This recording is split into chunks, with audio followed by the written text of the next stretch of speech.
Welcome to the Thursday, February 25th edition of the National Outlook on Kaieteur Radio 99.1 and 99.5 FM. I'm GHK Lall. I'm glad you could have joined us. My fellow Guyanese, I thank the Kaieteur owner for making this broadcast possible.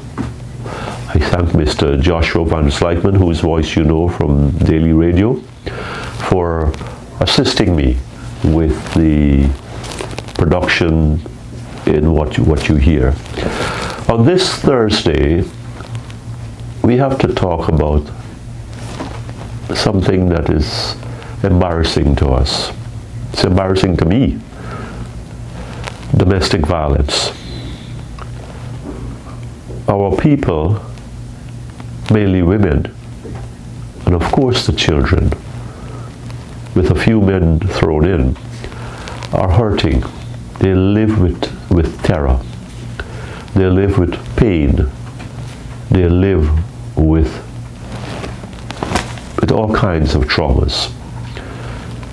And sometimes they are unable to separate from them. And what the government has announced in their recent national budget for this year was that $50 million was set aside for domestic violence fight. It is a fight. It is an uphill fight, given culture, given the outlook of many women, especially poorer women, especially lesser educated women, who feel that there's a stigma attached to leaving an abusive home, that they will not be able to make it on the road. Well, I have news for them.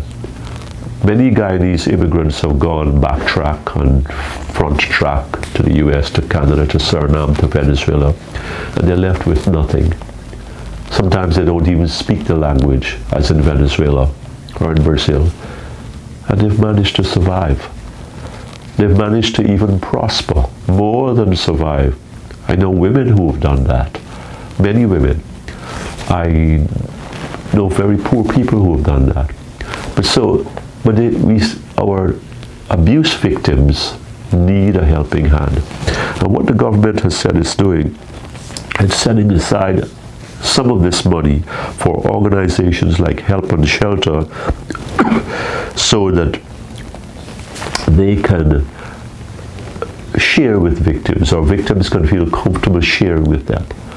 And I think that's a good thing, and I commend the government that we have our people trained. And in another news item in Kaieteur newspaper, there was an announcement from the Honorable Minister of Social Protection, Ms. Passad, that 17 domestic hotline operators were being trained.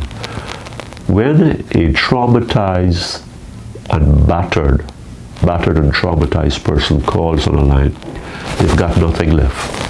They've got nobody left. All they have is their fear and their pain. So they're looking for somebody who will have a receptive ear, a patient ear, and who is not hurrying them off the phone, who is not cold or distant, who is not abrupt or even hostile.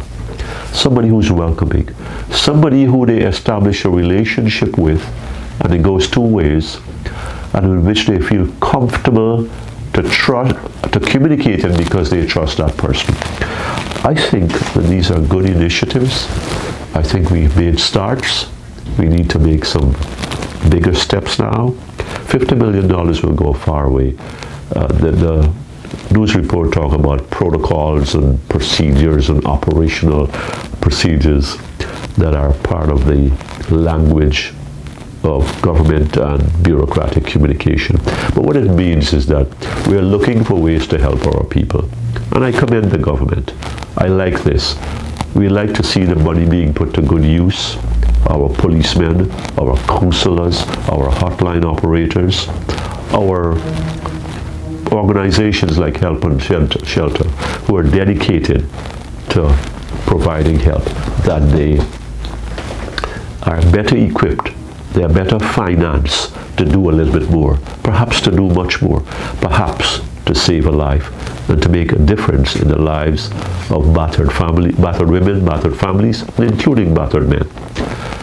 Until the next time, this is GHK Lall on Kaieteur Radio 99.1 and 99.5 FM.